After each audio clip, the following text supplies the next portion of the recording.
Would you rather someone send you a message like this or just stop talking to you? Hey everybody, what's going on? We have some really good, juicy posts from messages that someone was sent after every single first date that they've been on. So here we go. This person says, what a complete waste of time first dates are. Here is a compilation of the messages I've been sent following every single date I've been on in recent weeks and months. Wow, good for them. First off, for sifting through and finding these messages. Good for them for even saving them. Whenever I'm through with this, I just delete it. So yay for the people who collect things. All right, the first one. Having sat with my feelings for a day, I wanted to let you know I'm not feeling the connection I was looking for after last night, but it was lovely to meet you. You're a great guy and deserve to find what you're looking for. Wow. So this person is a guy, and whoever is sending the messages are the people that they went on a date with. So not bad, actually, receiving a message like this. It's better than ghosting, I think.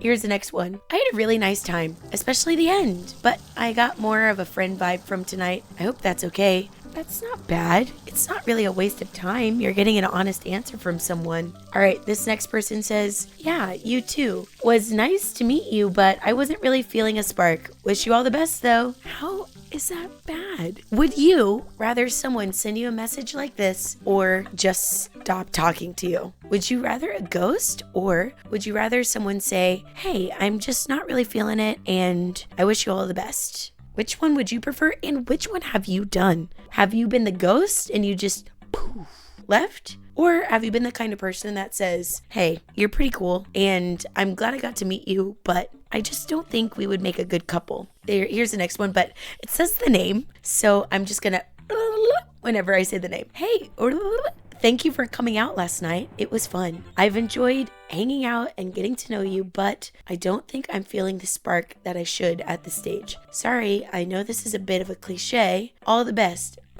So, I think it's probably better to send a message like this. And the reason is because I would rather know what's going on with the other person instead of just waiting around and then making up stories on why something didn't work out. I have to be honest and say I've been both. I've been the person who ghosts, and I've also been the person to say something. And the reason I've become both is because at first I used to ghost. And then I thought, you know what? The person that I was talking to or the person that I went on a date with doesn't really deserve the ghosting. They don't really deserve, sitting around and thinking about what happened to the person that they went on the date with, or even wondering about themselves. Like, did I do something wrong? Did I mess up? Did I creep this person out? When sometimes you didn't do anything wrong. You didn't creep the person out. Maybe you just don't go together, and that's okay. So it's nice to see messages of people saying, hey, I just didn't really feel much between us, and that's okay. If you don't feel something with someone, then okay, so what? There's probably another person that you could feel something with, so keep going, Here's the next one. Hi, thanks for meeting today. It was nice talking to you, but I want to be honest. I'm not feeling the connection. Hope you understand. I wish you all the best. It's kind of like applying for a job, right? Wish you all the best in your search for your job.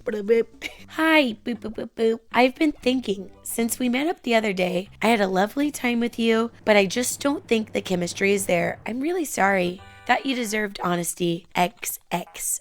Doesn't that mean kiss kiss? Here's the last one. Not sure what you're looking for on the apps. Don't know that there was a romantic connection there, but I enjoyed your company and I'd like to hear more of your one-liners. Oh, one-liners. Do you guys say one-liners in your dates? Because I don't know how I would feel about one-liners either. To be honest, all these people are just really honest. To be honest, they're so honest. But I would prefer this. I would prefer getting messages rather than someone ghosting me. This guy says, after all the messages, he says, same shit every single time. And all this is the result of me just being myself. They didn't say anything bad. Just because you go on a date with someone doesn't mean it's automatically gonna work out for you. You go on a date to see if things feel right. You go on a date to see if you want to continue going on. And if you don't, then that's the decision you made based on a date. It doesn't mean you did anything anything wrong. These people aren't saying, hey, you're terrible and you shouldn't go on dates anymore. They're just saying, I didn't feel anything from this. So what's the problem? Which obviously means I'm not attractive, this person goes on to say. I'm not interesting, I'm not charismatic or funny enough for dating. At 31 and with no prior long-term relationship experience, it's too late to start now anyway. So I suppose I'm better off giving up and finding other things to focus on. All right, don't dog on yourself too much. I wouldn't say you should just give up, but you should just think that these aren't the right people. Also, these are all people from dating apps, so you kind of have to think about the person you're looking for and the person you're also portraying in your profile, as well as how you speak whenever you're messaging at first. I feel like if you're trying to connect with these people and you're not connecting well, maybe they're just not the right people for you, and that's okay. If you don't find the right people for you, maybe you should try a different way of finding people that actually matches you and your personality. What are the things that you do outside of work or school or going on the dating apps? Do you have any hobbies? And if you do, are there hobbies that you can meet someone through? Like if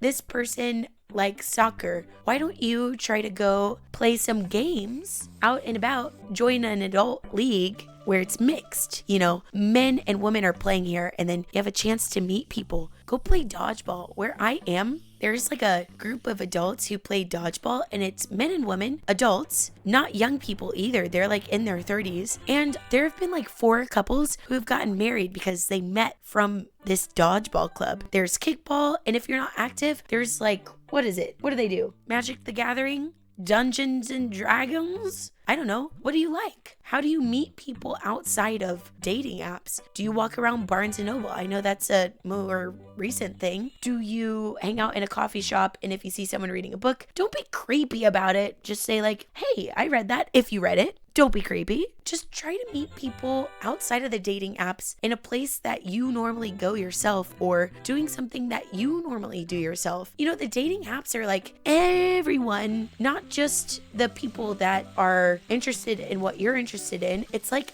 high school or school growing up. You had everyone there, but not everyone was in the club that you were in. Not everyone played the sports that you played. If you made friends, not everyone was your friend. And it's the same with dating. You go on dates, and it doesn't mean that everyone you go on a date with is going to be your person. And that's okay. At least these people are honest. I want to read this comment because this comment actually says something along these lines. They say, I can totally get your mindset coming off of repeated rejections, but all caps, I do want to point out that these people were all very honest, kind, all caps, and straightforward with you. No leading on, no wishy-washy, and that's actually great. I'm in a tough dating position too, dealing with starting to crush on someone I've gone out with a couple times, in parentheses they say, so naturally feelings start to build up, and then they drop off on me, but it feels like they aren't disclosing what's going on in their heads. If they did like these people did for you, I wouldn't be wondering and constantly glancing at my phone to see if they responded to me yet. Exactly. You wouldn't be wondering like, what's wrong with me? You would be thinking about what's going on with the other person. Did they drop off the face of the earth? Are they in outer space now? No, you know exactly what's going on. They're just not interested in you. So you can move on and try something else,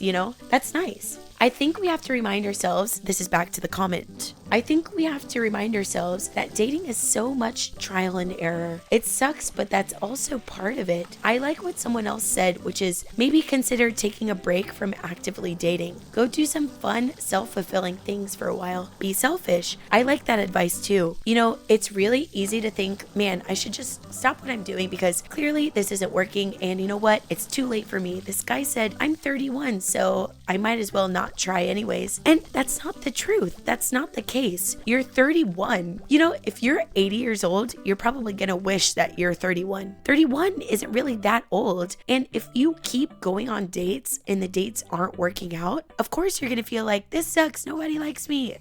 Take a break and go do something fun. I feel like there's so many people who find their person when they're not even looking. Have you heard of these stories? There's people who are like, you know what? I'm not going to date anymore. They go try to get better at painting. They want to become like an artist now. Okay. They go to like an art school. That's just la-di-da, not even like university. And who do they sit next to? A person that actually suits them. You know, someone they actually feel something for. And it seems like, you know, this person is feeling something for them and the magic just happens. They didn't go out and search for this person. They were actually going out to make themselves better. And what happened? They actually found someone that suits them. Isn't that so cute? I feel like that's the case for a lot of people. You know, it just happens on accident. A lot of people, even when they're just looking for a friend, maybe it turns out this friend is actually the one for them. And in the beginning, they didn't see that this could be a good relationship. So I agree with this comment. I think this comment's great. And I think that's what this person needs to do. If you're going through this, maybe you should give that a try too. What do you guys think? Let me know in the comments below. If you liked it, go ahead and give me that thumbs up. If you want more, subscribe, baby, subscribe. Goodbye.